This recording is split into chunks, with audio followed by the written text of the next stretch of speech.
يا مساء الفل. كل سنة وانتم طيبين. هنعمل مع بعض النهاردة صينية البقلاوة او صينية الجلاش، زي ما بيسموها. حاجة كده من الاخر. هتطلع معاكي مورقة وجميلة ومقرمشة، كل الطبقات مقرمشة. حاجة كده زي الكتاب ما بيقول. يلا بينا نشوف الطريقة وهقول لكم على سر التسوية اللي تطلعها بالحلاوة دي. بس قبل ما نبدأ وصفتنا ما ننساش نعمل اشتراك ولايك للفيديو عشان يوصل لكل حبايبنا، واكتبوا لي رأيكم في التعليقات وبتعملوها ازاي وايه الأخطاء اللي بتقعوا فيها. يلا بينا نشوف الطريقة. معايا صينية بدهنها كويس بالسمنة. غلفيها كويس كده من السمنة من جميع النواحي علشان الجلاش ما يلزقش منك. ببدأ بقى ان انا اخد ورقة ورقة من الجلاش كده واحطها في الصينية وادهنها كويس بالسمنة، واهم حاجة ادهنيها كده بالسمنة طبقة خفيفة بس تتأكدي ان هي كلها مدهونة. ولو في قطعة زيادة من الجلاش كده، يعني اكبر من الصينية، بتتنيها عادي بس بتدهني سمنة كويس. اتأكدي كمان ان حواف الصينية مدهونة بالسمنة علشان ما تنشفش معاكي.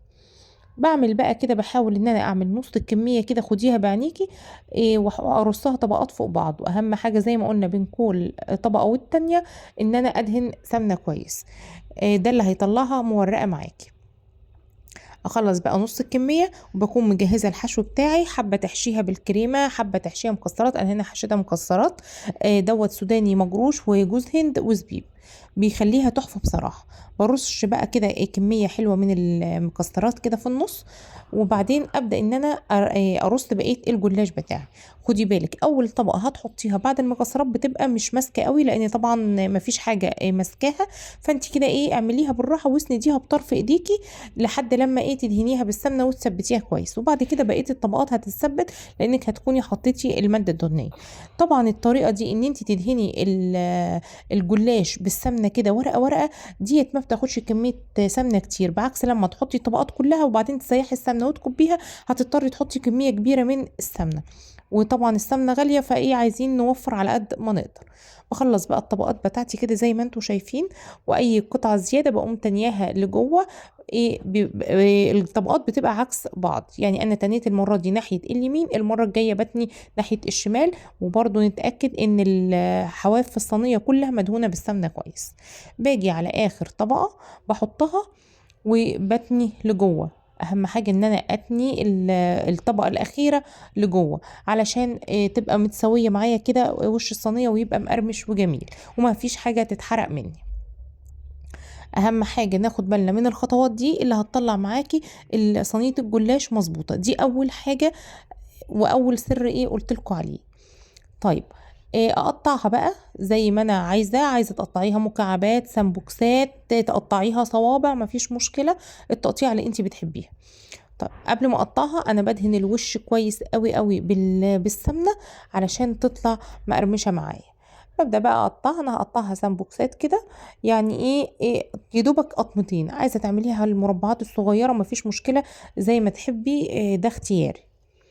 الجلاش من الوصفات الاساسيه اللي بتكون موجوده في رمضان وما نقدرش ان احنا نستغنى عنها. الطريقه دي هتطلع معاكي احلى صينيه جلاش هتاكليها. خلصي بقى التقطيعه بتاعتك كده وبتكوني مسخنه الفرن، يعني بتولعيه قبلها قبل ما تحطي صينيه كده بحوالي يعني 10 دقايق او 5 دقايق بالكتير. بحط بقى الجلاش بتاعي على درجة حرارة عالية في الأول لمدة 10 دقايق كده. وبعدين ببدأ إن أنا أوطي النار بتاعتي أو أهديها علشان تقرمش لي الطبقات بتاعت الجلاش. وخدي بالك لو سويتي الجلاش على نار عالية هيطلع كله طري، ولو سويتيه على نار واطية من أول التسوية هيطلع نشف معاكي زيادة عن اللزوم. احنا عايزينها وسط. دي صينية الجلاش بقى بعد ما طلعت ومجهزه لها الشربات. حاجه كده رهيبه من الاخر.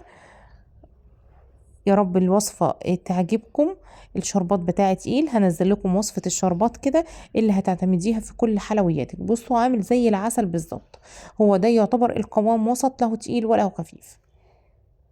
ببدأ بقى ان انا اسقي الصينية بتاعتي كويس بالشربات بتاعي.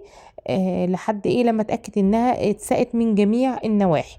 انا هعمل لكم وصفه للشربات وهقول لكم على كل الاسرار بتاعته اللي هتطلعه كده جميل معاكي وما يكونش مسكر ولا اي حاجه. الوصفه بقى اللي هتعتمديها في كل حلوياتك.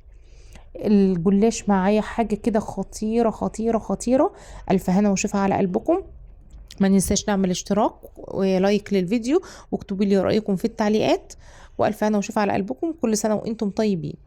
بصوا كده، شايفين الطبقات معايا عاملة ازاي؟ رهيبة رهيبة ومقرمشة خالص. كل ورقة في الجلاش طالعة معايا مقرمشة. ألف هنا وشفا على قلبكم. ما ننساش الاشتراك في القناة واللايك والشير.